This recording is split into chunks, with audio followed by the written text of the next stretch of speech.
Hello everyone and welcome to another review. This time the book is Scythe by Neal Shusterman. Shusterman. So, what's this book about? Glad you asked. Anyway, this book I found very interesting. First of all, because usually when I buy a book or plan to read a book, I already know, like, when I go to the bookstore or whatever, I already know what book I want to read, so I go buy it or whatever, right? This one, however, I walked into the bookstore, and, like, it was in one of, like, the top picks or whatever section, and I saw it, and I'm like, oh, that looks interesting, because, like, I don't know, I'm attracted, I like the color red in general, but, like, I like the motif. Never judge a book by a cover. This time, it worked out. Anyway, I read the back, and I was like, wow.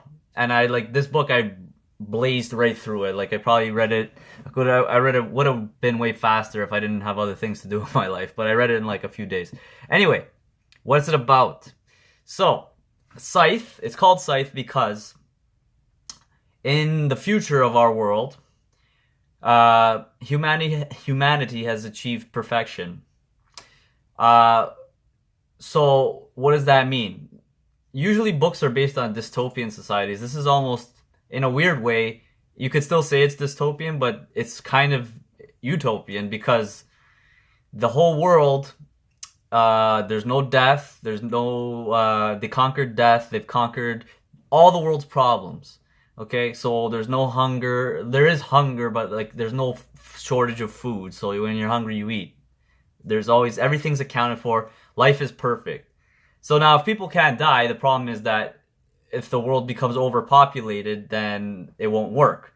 So what happened in humanity, in this version of humanity, is they created a role for people called a scythe. So kind of like the Grim Reaper, but like instead of the Grim Reaper, you're not the angel of death or whatever.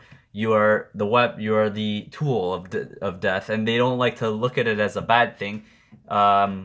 It's more of like, this is necessary to keep the world in balance, right? So, in that sense, these scythes are tasked with the responsibility of killing people, but they refer to it as gleaning. Why? I don't know. They don't want to make that anything to do with death. They don't want it to make it have any negative connotations. Kind of corrupt, if you ask me. Anyway, so the scythes are kind of like this, not cult, but like organization that runs beyond the government, beyond whatever. And in this world there are no governments. There's just one world, one law, one order. Everyone gets along. There's no fighting, no anything. Any kind of mischief is kind of like, all it is mischief, really, because no one can die. Everyone's okay. So what happens anyway? I think I've done a good job of explaining the premise. So the main story is about this girl, a girl named Citra and a boy named Rowan, who don't know each other at first. And a scythe chooses them both to be his apprentices.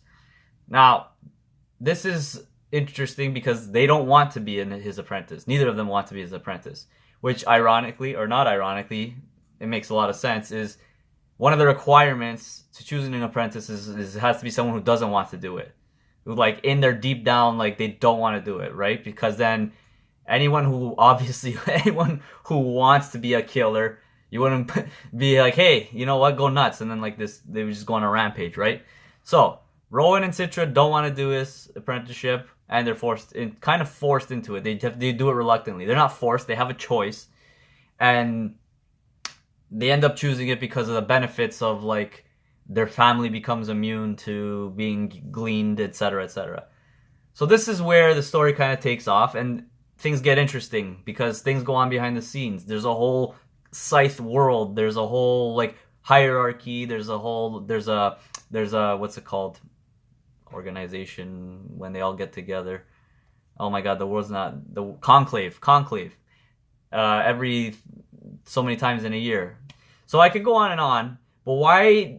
The plot is great, and I'm not gonna spoil anymore. Okay, like ends up happening with things that end up happening. The main problem that starts to occur is certain scythes, although reluctant at one point in their lives to perform killing, start to enjoy it. So then now in the Scythe law, there's a rule that says Scythes are above the law. So you could see the problem there. So then there's like the whole, New World Order, blah, blah, blah. I'm not going to get into that because it's part of the plot and I don't want to spoil anything.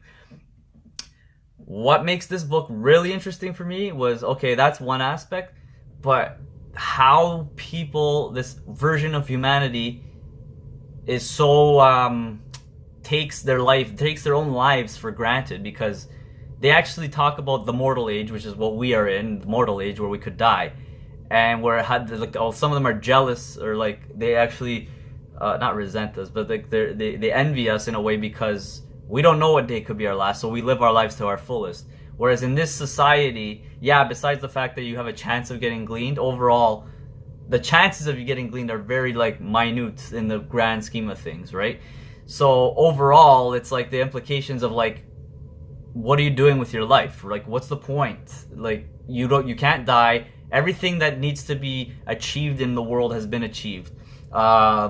Every advancement of technology has been met. Like, all of human needs are met. So it's like, what now, right? And that's what it keeps getting back to. And like, there's like these little journal entries in between each chapter that have more insight into these different Scythe characters and what they're thinking about, like how their job, as important as it is kind of like redundant and kind of like mundane, because one Scythe, in fact, chooses to kill people, to glean people based on if they are, if they became complacent, if they've become, I forget the word she uses, but it's like they're done, like they've tapped out through their life. They've lived so long and they've quote unquote turned the corner, which is a phrase used in the book that refers to when you reach a certain age, you can actually revert back to whatever age you want, up like to a certain lower limit, like whatever.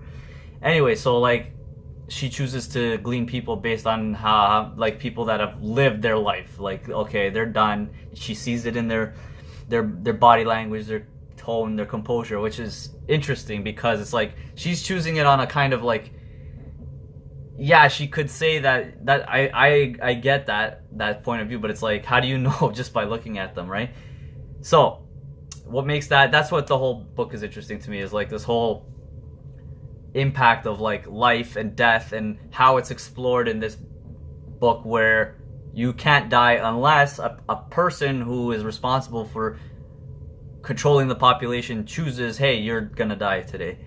So anyway, check out Scythe. It's a great book. I didn't get into the plot too much. I actually really enjoyed the whole story, the whole lore, and I really talked about that a lot more than the plot. The plot is really good. Kept me going. I was really interested. But yeah, that's all I have to say about it. Thanks for watching, guys. Like this video if you liked watching it. Please subscribe if you want to see more of my book reviews or whatnot. Yeah, other than that, have a great day. Take care, and thanks for watching.